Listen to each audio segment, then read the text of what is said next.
Welcome to Media Litter Sandwich. This is episode 4, and I'm joined again with William from allaboutwilliam.com and Crazy Mark from crazymark.com, and they're both wonderful. They both do a lot of different things, and of course we're here talking about being a media creator and people that want to be media creators and tips and tricks and things like that. And today I already know what the overall theme is.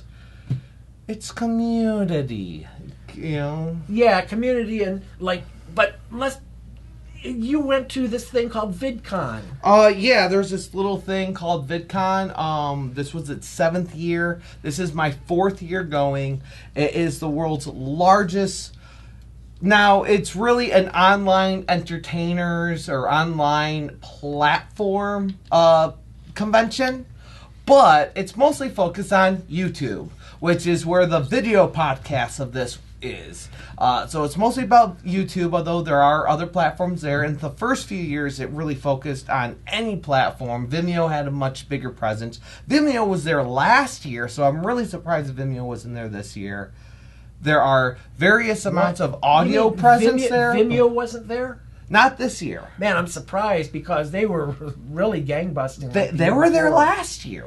They did some really awesome, but I don't know. I like them too. I think what happened was YouTube was just an overall huge sponsor, so YouTube just blows everyone else out of the water. There's smaller booths for some live stuff, but yeah. YouTube really blew up, man. It started off as the mini storage of video production at one point back in like 2005, and it's really come a long way in the past 10 years.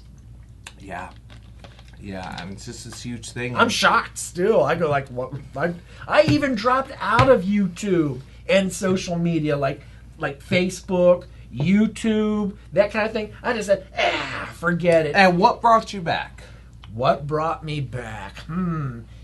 This whole thing, listen to you know, Toaden, you like saying, hey, man, YouTube's a really hot place again, you know? I mean, I jumped off. I said, I'm going to go to Vine. I'm going to go to Mobley. I'm going to go to Instagram. There was even this other great platform they had, an app for back before Mobley. And I had like well over 500 subscribers overnight. It was a worldwide community. And I was just like, forget YouTube, forget Facebook. I'm going to stay on this community. But then it dropped. I can beat you. I was on the first community bloggers website. And I had a couple of thousand followers on that. Overnight? Not overnight. I worked hard and I built it up. And for that site, having 2,000 followers was a big deal in 1990, like 97. Oh, man, that was like trying to fish for Loch Ness Monster. That was a big deal. And it was, man. And that site no longer exists. So, no, I'm not talking about LiveJournal. I'm talking about the blogger community site before LiveJournal. Came out about 3 months before LiveJournal did. Trying to find followers back then, man, that was like... It was tough. Internet was in its infancy. The way you did it was you follow other people and you talk to other people. The community, which it doesn't, you know, it's a different type of It's a different type of community now. Yeah. Now you don't get so much luck of people following you back just because you follow them and because you talk to them. You get a much better chance, don't get me wrong. There's a lot of people that follow me, which I like. I mean, they might not even follow me. They might follow me on Facebook. It might be people I talk to that they don't even like my content. And I don't like their content. I mean, I'm not a regular watcher, but we get along and we're friends.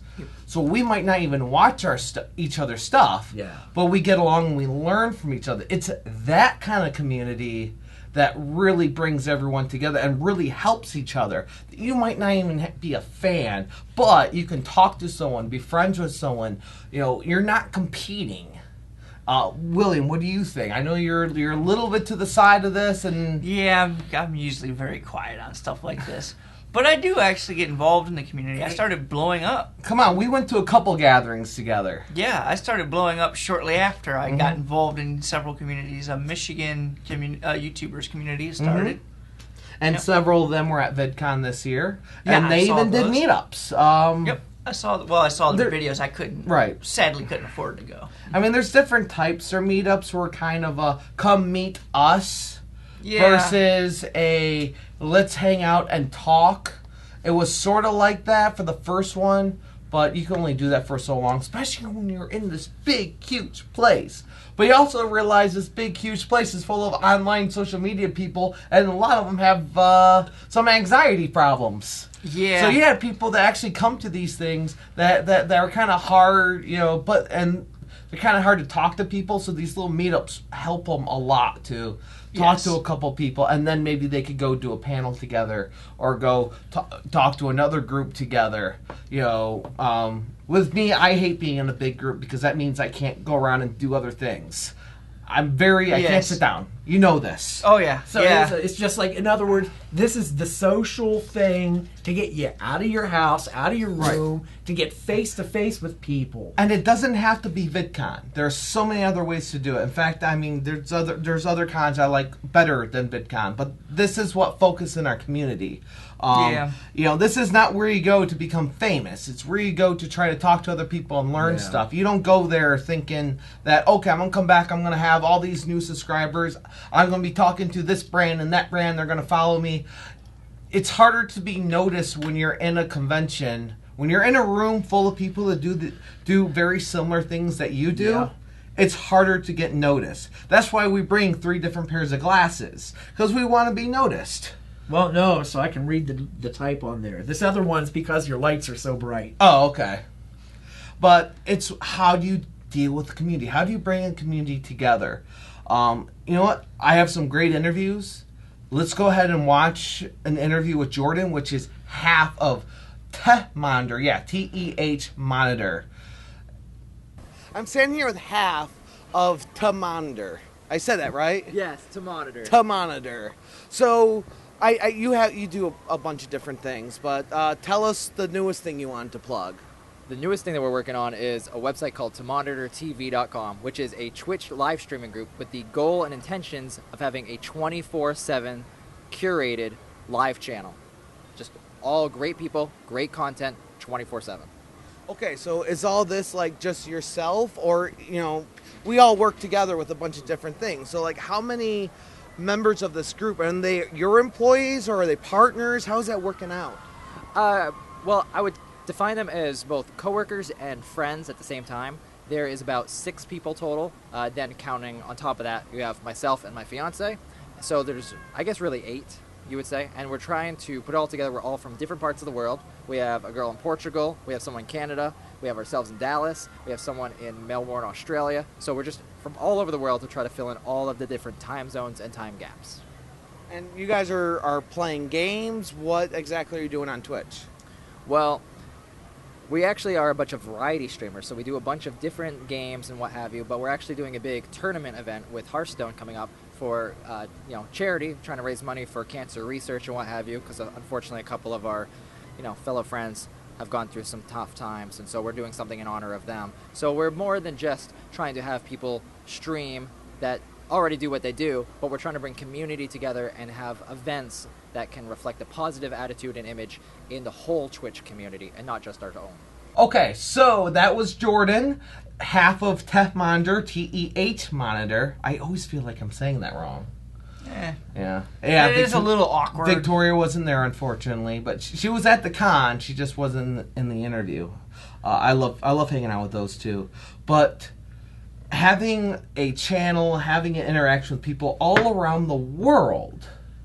You want to talk about community. I did something similar in one of my previous podcasts. People around the United States and one person in Canada. But this guy literally has people all around the world. Can you imagine getting a group of friends to do one project for an ongoing time, let alone doing it with people in all different time zones? Yeah, but wasn't that also a gaming platform too? Yes, it's a gaming gamers, platform. Man. Gamers are tight, man. From what I understand, they are tight peoples. They are. They can be. But as far as community goes, once again, where are you going to go with video in your community? I mean, there's 2 different ways to look at it. Community, where all the YouTubers and video makers get together and actually are face-to-face to chill, to like get together for that one part of the year, that time of the year, to just say, hey, you know, I'm going to get my nose out of this monitor here and go up to somebody and actually Put up the mistletoe. yeah, put up the mistletoe, do the hokey pokey, the chicken dance, whatever. We're totally doing that future cons. Yes. But we'll talk about that you later. know, and as far as things, you know, but We I are said there's doing also that. the other community, like, you know, you're going to go out somewhere with your video camera or whatever it is you're using to shoot video.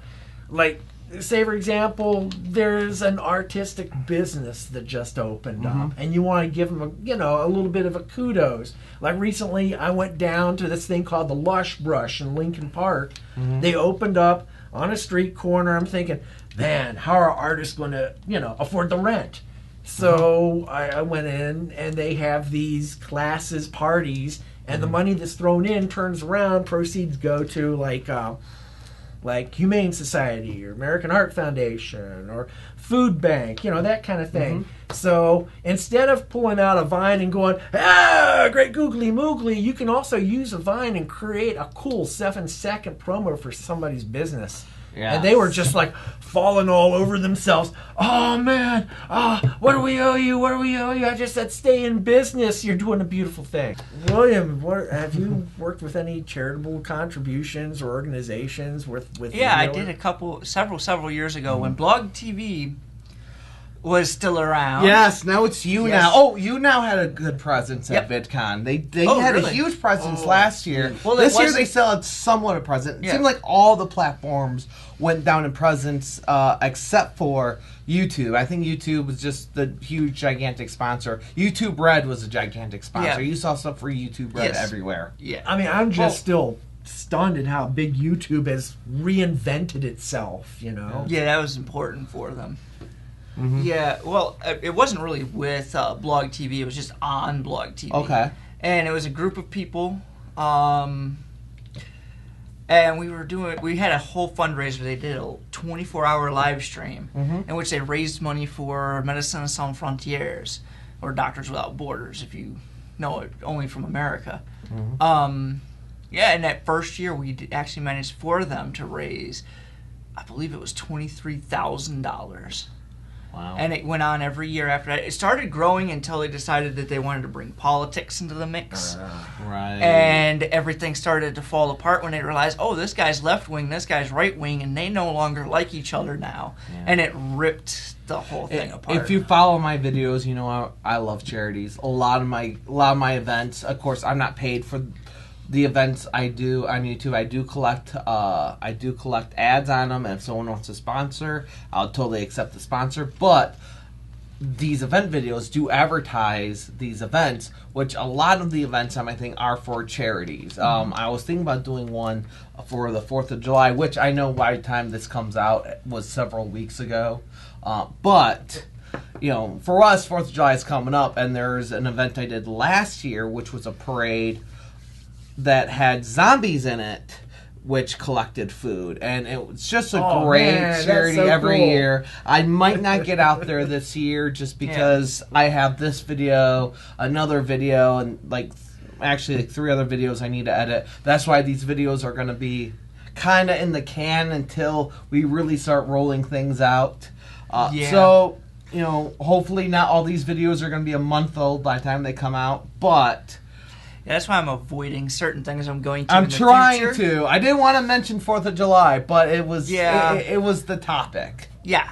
Yeah, and I was I gonna did a mention bad job. I was going to say at one point, I'm going to these Comic-Cons, which before I said it, I realized this might not be up before they're up. So community. So there's things you do during events, and of course, charity. People love community charity. Now, what else can we do during the events? Now, I kept talking to Jordan. I want to show another, the second part of the interview there, because he was doing something really cool there. Okay, so you've been VidCon a lot of different times, and communities that's the highlight thing. Community. You do something else with the community here. Tell us about that. This ongoing project you do every year. Okay, so at the end of every single VidCon, except for the first, because there was no big sign, which we have official permission from VidCon, where they have these big signs. They're about 7 feet tall, about 3 feet wide, that say things like, oh, you are here are the sponsors, and so forth. And they're official VidCon branded. And so what we do is we have permission to take one of these, and every year at the very last event, which is VidCon Prom, we stand outside the prom, and as people exit, they come and sign this giant big VidCon sign, sort of like a yearbook, and it's a farewell until next year. So you have everyone sign it, and so what are your plans for these things?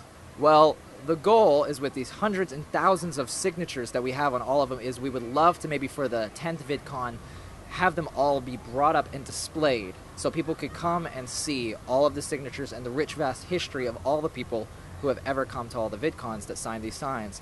But at the very, very least, we are going to make sure that all of them have high-res scans of both sides of all the signs so people can go and pick out their signatures for years to come. So Jordan, what he does is he gets all these people sign this big placard, welcome to VidCon, or here are our sponsors at this big, at the last concert of the night there. And they're going to store them, and they're going to do some things with them eventually. But the cool thing about it, while people are going up and signing, they're talking to each other. They're talking to Tech Monitor. They're talking to other people around them. Sometimes there's sponsors sitting around them. So they're learning things about the sponsor. And there's, they got a bunch of color markers, but sometimes they're just so tired, or they're tired of the loud music inside the concert, so they come out. They sign the board, they talk for a few minutes, or they sit down next to the board and they talk to other people coming out to sign it, and then they go back in. So they're not just having this thing where people sign that may have some kind of significance in the future, because let's face it, in 20 years, YouTube will be a display in a museum somewhere, and these are really cool things to put up. But it's also a thing, it's a gathering. It's a gathering place. I sat with these guys for at least 3 out of the 4 years I was there. People were just signing them, and I just sat there and just talked to people. I enjoyed that more than I enjoyed the dubstep music they played inside the concert. What? Oh, whatever. Dubstep? Whatever. Come on. I jumped in Unto with... thy life there must be dubstep. I jumped in like oomps, oomps, oomps, oomps, oomps, oomps, oomps, and did that thing, and then came back out and hung out with people my own age. Yeah. Was over. Yeah. Yeah. I went home after that event, and my mom was like, "Was there loud music there?" Yeah. Why? Which event? That one, the Comic-Con, Cosplay Con. Oh, okay, and yeah. my mom was like, "Was there loud music there?" Yeah. Why? You're yelling. Oh, big shout out to Dos Lopez. Oh, yeah. That's a good con, though. I really like those cons. Yeah. Well, the thing. Not VidCon. We're talking about another set now. That's how fast we move. Yeah. YourComicCon.com. What? Fast food? Yep. What? Oh, no. No, they had a... Anyways. Yeah, YourComicCon.com. Yeah, I'm trying to hit up all theirs this year. Yeah. Well, not all. I'm going to miss a few. Yeah. So there's not just you form community, but as a media maker, you want to do stuff with other media guys. There's other ways to advertise yourself and do things. Collab. Now, you asked me a question about these interviews. Go ahead and ask me that question again. Okay, once again, these interviews that you were shooting over there at VidCon, where did you get your videographer from? Did somebody go there with you, or did you pull somebody out of the crowd, or what was it? Okay, so I've done different things during various years. I mean, it's one thing to be able to bring someone with you, but unfortunately, since this is California, I can't afford to bring all my own equipment. In previous years, sometimes I bring my equipment, or I bring a smaller version of my equipment. This year, I was lucky enough to meet another one of my friends out there, which I've done before. I met friends, and then they'll take my equipment and they'll film me. This year we actually had another local person, Jason, which I'll put links to his website down below. We're not going to try to pronounce his last name. No. We'll botch that up. I'm going to destroy his last name if I try. I always just want to call him Polinick, even though I know that's nothing to do with his last name. I start with the P-O-U, and then it just goes into Fight Club mode. Yeah. And just goes right into Polinick, which is not his last name at all. Yeah. And I know he's going to laugh when he watches this over that. So yeah, he's a photographer and he wants to do more videography stuff. And he actually asked me, "Hey, do you want me to do video for you? Because I want to gain a little more experience, and I feel like you're going to give me some feedback." And he also does some workshops as well for photographers that want to get into videography. So he does know what he's doing. It's just there's some areas that he still needs to work on, which I happen to know better than him. So Jason, it's all buddy, about that. Jason, it's okay to have opera with your ballet. It's okay. It's a good thing. And you can have it all. My media thing of something. Yeah. I'm totally ripping off one of my favorite podcasters now. I promised myself I wouldn't sing, and now I'm Give singing. him credit. I'm singing like him, too. And it's Who is it? Credit. Jared Poland. I love Jared Poland. Which was at VidCon, and I didn't see him. What? He just came, he snuck in, did some of the industrial, did some of the higher end panels, wasn't on it, just went to them, walked around, went to a baseball game, and left. And the funny thing is, I actually went to a huge VIP party right next to the stadium where the baseball game was. Dude, man, it's like what happened to you would be like if I went somewhere, Sigourney Weaver's going to be there, and I'm like, what? I missed, getting her autograph and a picture with her? Well, I was trying to follow him on Snapchat, so I knew he was there. And so I'm tweeting at him, "Hey, I just want a picture. I just want to hang out. This hair with his big fro, because he's known for, Fro Knows Photo. I just wanted a picture and just shake his hand like, hey," which this is VidCon. In previous years, I was able to meet any big star. This year, the security was tighter and it was harder. The bigger people were not walking around anymore. Due to the unfortunate incidents in Florida, in Orlando. Yeah, and then like the big Viner. Like a big no, I was talking about the big YouTuber. Yeah, the big YouTuber. She had Christina Grimes. Yeah, that's it. She had a concert. She actually toured with several of the bigger people, such as Gregory Brothers, which had a really heartwarming speech about her. Yeah. But a fan. I mean, talk about collabing. They we're talking about YouTuber musicians going on tours together, which probably met at a thing like this. You know. Yeah, but that hit home for a lot of people. Yeah, there was a lot of concert people that didn't come this year, and she had a fan go see her and shot her. Wait a minute, was that? I should say she was on The Voice. A crazy fan. Oh, I heard about that. Okay, one. yeah. Oh man, she had a crazy fan go and shoot See, her. it's funny on the radio. People talk about her like she was somebody on The Voice, but in our community, we know her as a YouTuber, as someone that participated in a community. And even though I wasn't following her, although I really didn't know much about her, we all felt the loss because so many other people felt that, and it echoed. Yes, especially when you go to a thing with so many other YouTubers, it's felt and it's echoed, which does See, now that's the whole thing, that sorry to hear about that. Prayers go out to the friends and family. But once again, back to YouTube and the community. And there was the other Orlando thing, too, which also brought a lot of things up. And everybody keeps going on about YouTube. When I left YouTube after 2013, I was working with a company where we put all our sports and political video on YouTube. But from my experience with YouTube was that I had to constantly fight and argue and call them up because they constantly were red flagging us on copyright issues, which were our you material. fight that. You can fight that, and we can talk. Let's talk about that another. But anyway, yeah, we were talking about community. We're not talking about exiting what we're trying to make money on. But we're back. Yeah, we're not talking about leaving what we're trying to make money and grow an audience on. But now it's 2016. Negativity doesn't help. Yeah, but it's 2016. So anyway, I want to get back to what we were talking about. I want to get back to so creating. Talking to each other at these events, at any event, as media creators. Of course, I had a guy that I was friends with that did video for me. But you asked another question about the interviews, about are we doing a cross promotion? Yeah. And that's one way of collabing. I didn't talk to all of them about doing cross promotions, but I have been in several of their vlogs.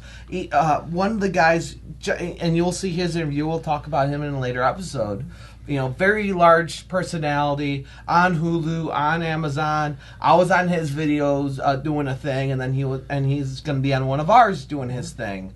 And you just come up with ideas, not just, hey, I'm so-and-so, check me out, comment, rate, subscribe, thanks. And then as you walk away, which I did to several people, don't get me wrong. I'm in this one vlog where I seriously just people vlog, and I felt like I felt like Video Bomb, and I sat on the bench right next to him waving. They're like, so who are you and what's your channel? And I got a comment from them. They didn't realize I had almost 30,000 subscribers, and they're like, whoa, that's so cool that you would do that. No, I'm really just that dude that's kind of a jerk. I could be that dude too. One has to go look back at his what was that, the Ice Bucket Challenge vlog. Right in the beginning, he went, "I have X amount of subscribers." I went, "Wait, dude, people watch you?" Yeah, someone does. Nerf. Nerf. So there's lots of ways of collabing. We collab all the time. Yes. Helping, he's helped me with audio. I've helped him with audio. Helped him with different things. Well, video, and cons. We're all con goers, and we Yes. figure out a way, and we do completely different video content. yes. And we find common ground, and you could find common ground. I went to one of my favorite collabs I've done at these things was, if you look up these YouTube cons, Playlist Live and VidCon, you'll notice that they're more and more aimed towards the fans and not the creators. So I will talk about the many young elephants in these rooms that happen to be female, happen to be around 12 to 18 years old, and happen to be screaming, and in some ways are a fire hazard. Thousands and thousands of young female fans screaming for their British YouTubers and their younger, these younger talent guys. And they're not all YouTubers. Some are great music people and are Viners. Viners, definitely. Viners, or streaming people on Live Me and other sites. So one day I decided to talk to them, and I have some of my favorite videos. They didn't get a lot of views, but I learned from them. I actually went up and interviewed them and talked to them about different things, and I learned some stuff. And I really, and there's so many different things you can do. Yeah. One year I went up, I was just asking, a lot of people say, hey, look, tell me about your channel real quick. Okay, cool. Well, last year I decided to go up to people and say, hey, give me a 30-second elevator pitch. Because I'm going to talk about elevator pitches. Give me a 30-second elevator pitch. And then I got them. Yeah. From Freddie Wong, from Danebo, Annoying Orange, from Baby Teeth 4, which is another huge channel. And Baby Teeth 4, they came up to me. Or was it Sweet Teeth? I'll put their thing. They're fantastic. They came up to me, and again, they came up to me again this year, and their mother actually talks to me. It's a channel that features two kids, mostly doing candy taste testing reviews and other toy reviews. The girls love my hair, apparently. So they actually send me, messages. Hey, are you coming to this thing? Are you doing your hair? Yes, I just want to hang out with you guys. And I do. They're a great family, and I actually do enjoy their content. They come up... it's not just doing something, when you're trying to figure out what to do something that makes you happy. It's okay that there's Always. many channels that do the same thing, because no one else is you. And their channel says that a lot more than other people. They're doing a channel about taste testing. There's a ton of candy taste testing channels out there, I see. And there's it's popular because it's them. It's, Now there's a lot of toy channels out there. Toy channels too. I used to follow. It's like they're testing toys. Oh, man. And then yeah. this lady over at the grocery store says, "Oh, my kid watches that video all the time. It has these little kindergartners watching the video. Was a video review of toys, and they just watch it over and over and over and over again because they like to look at the toy being played with." I used to watch a lot of toy reviews because I was a comics guy. So I would look at the action figure ones, even though I didn't collect action figures anymore. But I enjoyed them saying, hey, this is the costume, this is the new one, so because it's advertised in this, it has this many points of articulation. It all syncs together. Your niche might sink into someone else's niche. And that's about creating community. You guys can all get along. So once Can't we all just get along? Yeah, so once again, this whole big community thing, it says, we're saying it's okay to come back to YouTube. That's basically what we're hearing It doesn't here. have to be YouTube. People are just listening to us right now on whatever it is, whether it be Podbean or iTunes or a network, whatever they're listening to us on. There's a community in everything. Yes. It's and it's not always about finding, just because you're on Podbean, you don't only talk to the people on Podbean or whatever you're watching or listening to us on, because we could be on another platform too, because I'm going to reach out and be on other platforms. You reach out to other creators and people that want to be creators, and people are just into your thing. Things that mix. It's all about community. A big shout out to all my Apple peeps out on Ustream. You go eat an apple. And we're going to go ahead and wrap up. This was episode 4 of Media Lure Sandwich. Comment, rate, subscribe. Check these wonderful people out at YouTube.com/basic computer help. Yeah, he talked. Yay! And CrazyMark.com. And of course, YouTube channel, youtube.com/ToadenK and Toaden.com. Thank you for watching. Please continue to check us out. Thank you, thank you, thank you. And please comment. Tell us your thoughts. Again, thank you.